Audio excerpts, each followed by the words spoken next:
블로그로 한 달에 60만 원 벌었어요. 뭐 80만 원 벌었어요. 100만 원 벌었어요. 이런 영상들 정말 많잖아요. 아니, 나도 블로그 하는데 나는 왜 저 수익이 안 나지? 싶어서 저도 가끔가다 솔깃해서 보곤 합니다. 저는 이 유튜브 채널 외에도 블로그를 하나 운영하고 있어요. 열심히는 아니고요. 오픈을 하진 않았지만 찾아보니까 제가 대학생이었을 때 대학 새내기 시절에 무려 한 10년 전쯤에 블로그를 개설을 했더라고요. 그때부터 지금까지 쭉 꾸준하게 했으면 아마 이미 인플루언서가 되어 있을지도 모르겠지만 그건 아닙니다. 이달에 블로그 수익을 제가 지급을 받았는데요. 한번 인증해 볼게요. 이 정도 받았습니다. 큰 금액은 아니지만 뭐 한 달 교통비 정도는 벌 유량으로 계속 운영을 하고 있어요. 블로그 수익을 애드포스트 수익이라고 부르는데요. 애드포스트란 내 블로그에 광고를 올릴 수 있는 권한을 이야기해요. 예를 들어 이런 거죠. 내 블로그에 올린 광고를 통해서 수익이 나면 애드포스트 수익으로 지급을 받을 수 있는 겁니다. 여기서 잠깐, 애드포스트는 아무나 가입을 할 수 있나? 애드포스트 가입 조건을 한번 알려드릴게요. 첫 번째, 만 20세 이상 개인 사용자셔야 하고요. 두 번째, 블로그 개설 이후에 최소 90일 이상 지나야 되고, 세 번째가 조금 까다롭다면 까다로운데, 일 방문자가 최소 100명 이상 되어야 되고, 그리고 게시글이 50개 이상 되어야 신청이 가능합니다. 신청을 했다고 해서 다 승인을 받을 수 있는 건 아니고 꾸준히 블로그를 키우면서 틈틈이 시간이 날 때 신청을 해보셔야 돼요. 그럼 제가 느꼈던 블로그 효과적으로 키우는 방법을 몇 가지 알려드릴게요. 첫 번째, 노선을 확실히 해라. 뭐 블로그로 100만 원 벌었어요. 뭐 50만 원 벌었어요. 이런 영상들을 보면 대부분 열에 9은 체험단이나 맛집 방문하고 블로그 포스팅 해주는 이런 걸 통해서 얻은 수익을 금액으로 환산을 시켜서 포함시킨 경우가 대다수예요. 사실 체험단이나 맛집 방문 이런 건 대가성 포스팅이라고 하는데 이런 대가성 포스팅은 내 통장으로 현금이 바로 들어오는 게 아니니까 이거를 부수익으로 인정하기에는 조금 애매하다고 생각을 합니다. 저도 초반에는 협찬이나 뭐 맛집 체험, 뭐 체험단 이런 거 엄청 많이 했는데요. 결국에는 내가 꼭 필요한 체험이 아니라면 내 시간을 굳이 투자를 해서 가지 않아도 될 지역에 가서 밥을 먹고 체험을 해야 된다는 약간의 강제성이 있어서 결국은 하다가 멈추게 되더라고요. 꾸준히 하지 않게 되더라고요. 부수익이란 결국 내 통장에 돈이 팍 찍히느냐 이게 아닐까요? 건너 건너 아는 인플루언서 분들의 경험을 들어보면 결국에는 본인이 관심 있는 분야, 재테크면 뭐 재테크, 부동산이면 부동산, 뭐 육아면 육아 이런 식으로 꾸준히 한 우물을 파서 방문 유입수를 늘리다 보면 결국 일별로 찍히는 애드포스트 수익도 뭐 100원 단위에서 뭐 1000원 단위, 뭐 1만 원 단위까지 늘어나는 것을 볼 수 있다고들 합니다. 블로그를 꾸준히 하려면 이렇게 나만의 노선을 확실히 정해야 된다고 생각해요.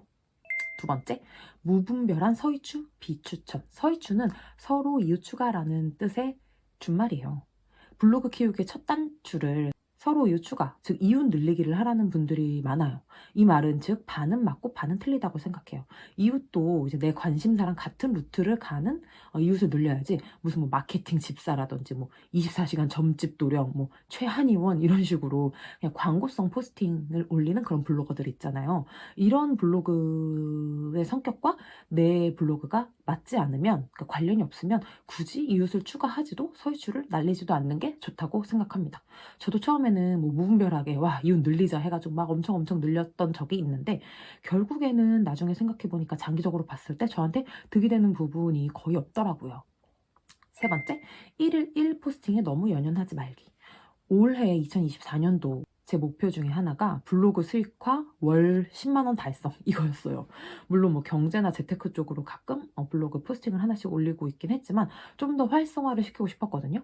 그래서 1일 1 포스팅을 저 나름대로 대대적으로 주변에다가 알리고 그리고 이제 시작을 했는데 이게 진짜 정말 쉽지가 않더라고요. 그러니까 불태기라고 하잖아요. 불태기가 오고 정말 열심히 포스팅을 했는데 다음날 수익을 확인해 보니까 뭐 3원, 뭐 5원 이러니까 정말 가끔가다 동기부여가 되지 않는 날들도 많았어요.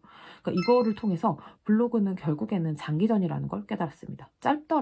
짧게 올리더라도 내가 좋아하는 분야의 글을 나부터가 재밌게 써야 된다고 생각해요.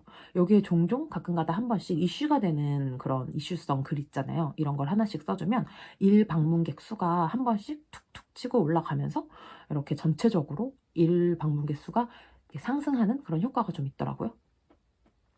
네 번째, 제목은 키워드 나열, 그리고 제목에 쓴 키워드를 본문에도 중복으로 써주는 것. 이게 중요해요.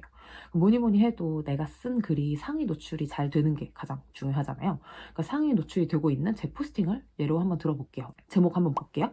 토스 럭키박스 열고 포인트 받기, 토스 이벤트 럭키박스 기간 3월 21일까지, 이렇게 제목을 썼는데, 사실 제목 자체가 뭐뭐 했어요 이런 식으로 서술형은 아니잖아요. 이렇게 그냥 키워드를 나열한 형식에 불과한데, 가장 핵심이 되는 키워드를 제가 제일 앞에 넣어줬어요. 근데 이게 정말 기본입니다. 그러니까 포스팅을 하다 보면 굳이 뭐 꼭 서술하는 식으로, 설명하는 식으로 제목을 잡지 않아도 간결하게 키워드만 앞에 나열을 해도 상위 노출이 잘 되더라고요. 그리고 이제 이 키워드를 본문에도 제목에 넣은 단어들을 중복으로 몇 번씩 더 넣어주면 효과가 극대화되는 것 같습니다. 물론 이번 달에 찍힌 블로그 수입이 6만 원 정도밖에 되지 않지만 저에게는 굉장히 큰 금액이거든요. 뭐 다른 인플루언서 분들이 보면 뭐 100만 원 뭐 이렇게 정말 찍히는 분들이 있는데 그렇게 흔하지 않고, 저도 언젠가는 이렇게 하다 보면 뭐 100만 원까지는 아니더라도 뭐 10만 원을 넘어서서 15만 원, 20만 원을 달성할 수 있지 않을까요? 열심히 해보고 또 그렇게 되는 날이 있으면 영상으로 10만 원 달성했습니다, 한번 제가 소개 드리도록 하겠습니다. 오늘은 여기까지입니다. 블로그로 부수입 내기가 정말 쉽지 않지만 뭐든 꾸준히 하면 다 내 것이 되잖아요. 다양한 곳에서 내가 가진 가능성을 보셨으면 좋겠습니다. 영상 봐주셔서 감사합니다.